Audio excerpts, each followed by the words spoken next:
पानी हमारे जीवन के लिए बहुत ज़रूरी है। हमारे जीवन के लिए क्यों, पशुओं के लिए, पेड़ पौधों के लिए बिना पानी के किसी का भी जीवन संभव नहीं है। साफ पानी के स्रोतों में भूजल या ग्राउंड वाटर एक महत्वपूर्ण स्रोत है। आज के इस वीडियो में हम लोग चर्चा करेंगे भूजल के बारे में।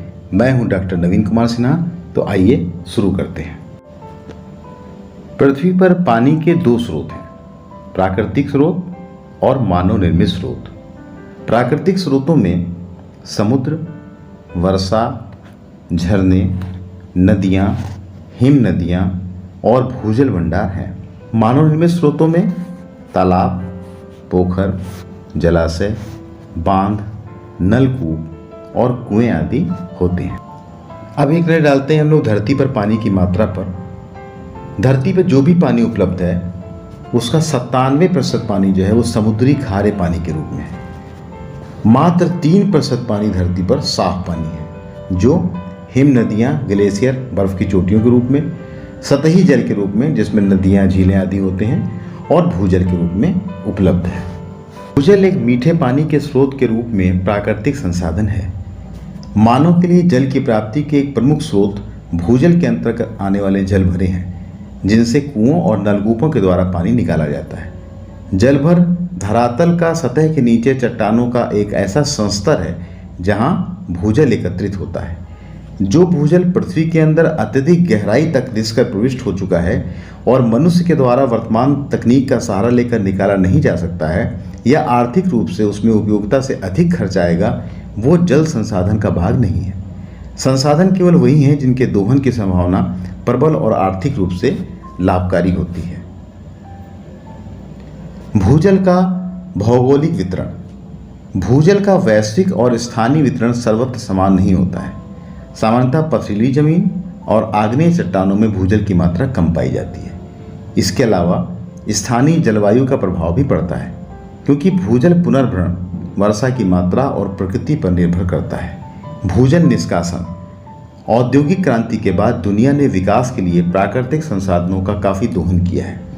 पिछली शताब्दी में मानव जनसंख्या में अत्यधिक वृद्धि दर्ज की गई, जिसके लिए शुद्ध पेयजल की आपूर्ति के लिए भूजल का दोहन किया गया। भूजल के गिरते स्तर का कारण अगर देखा जाए तो बढ़ती जनसंख्या, बढ़ता औद्योगिकरण, शहरीकरण, भूजल का अनुचित दोहन और ग्लोबल वार्मिंग से उत्पन्न जलवायु परिवर्तन आदि भूजल के गिरते स्तर के कारण हैं। आइए भूजल की विशेषताओं पर एक नज़र डालते हैं। भूजल सतही जल से कम है। सतही जल अर्थात नदियाँ, झील, इनसे कम है। भूजल आपूर्ति का दीर्घकालीन और विश्वसनीय स्रोत है। भूजल पर प्रदूषण का प्रभाव अपेक्षाकृत कम पड़ता है। भूजल में बीमारी पैदा करने वाले जीवाणु और कीटाणु नहीं होते हैं।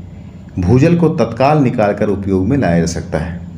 भूजल सूखाग्रस्त जैसे क्षेत्रों के लिए जीवन का आधार होते हैं।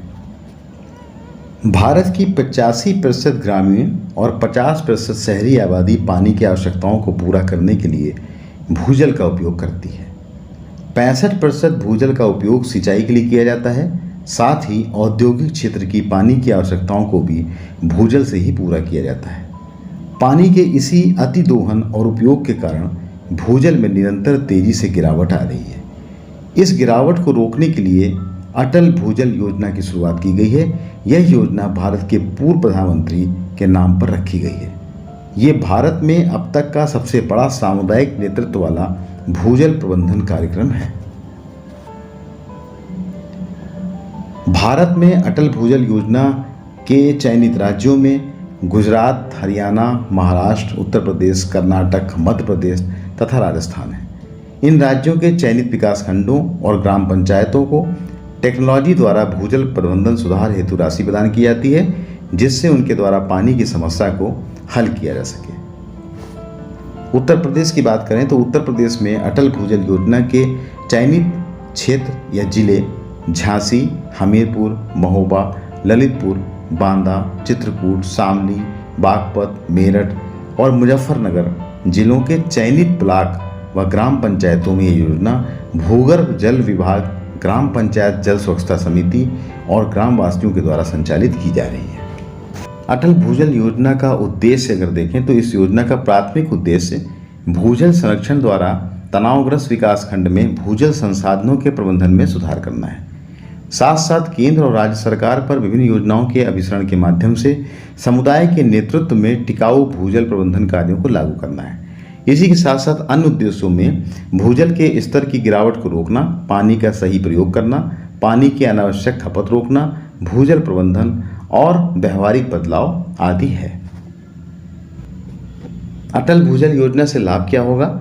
अगर देखा जाए तो भूजल में वृद्धि, सभी को पीने का पानी, किसानों की खेती के लिए आवश्यक पानी और किसानों के लिए जल भंडारण, जिससे खेती के लिए जरूरत अनुसार पानी उपलब्ध हो सके। भूजल भंडार को सुरक्षित रखने के उपाय। देखिए, भूजल भंडार का अभी तक हम लोगों ने महत्व देखा। अब इसको हम कैसे सुरक्षित रख सकते हैं? हमारे देश में जैसा कि हम जानते हैं कि भूजल भंडार बहुत तेजी से घट रहा है, जो कि बहुत चिंता का विषय है। भूजल पुनर्भरण, ग्राउंड वाटर रिचार्ज, एक जल वैज्ञानिक प्रक्रिया है जिसके अंतर्गत सतही जल रिस कर भूजल का हिस्सा बन जाता है। इस घटना को रिसाव या निस्पंदन द्वारा भूजल पुनर्भरण कहते हैं। भूजल पुनर्भरण एक प्राकृतिक प्रक्रिया है जिसे आजकल कृत्रिम रूप से संवर्धित करने की दिशा में प्रयास किए जा रहे हैं, क्योंकि जिस तेजी से मनुष्य भूजल का दोहन कर रहा है, केवल प्राकृतिक प्रक्रिया पुनर्भरण में सक्षम नहीं है।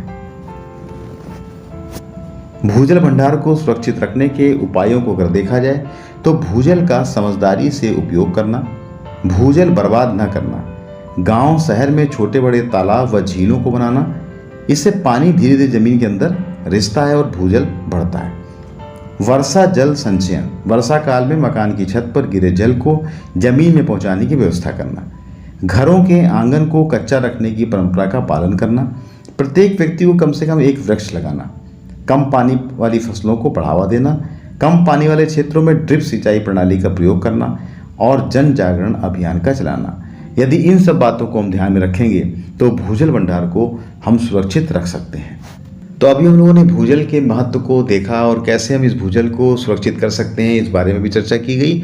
अंत में हम कह सकते हैं कि पानी व्यर्थ न जाने दो, समस्या मत आने दो, शिक्षा ज्ञान बढ़ाती है, पानी जान बचाती है, जल नहीं तो कल नहीं, देश हमारा सबसे प्यारा, जल संवर्धन संकल्प हमारा, मेढ़ पर पेड़ लगाना है, भूजल को बचाना है। तो इसी के साथ आशा है कि ये वीडियो आपको पसंद आया होगा। Thank you. जय हिंद।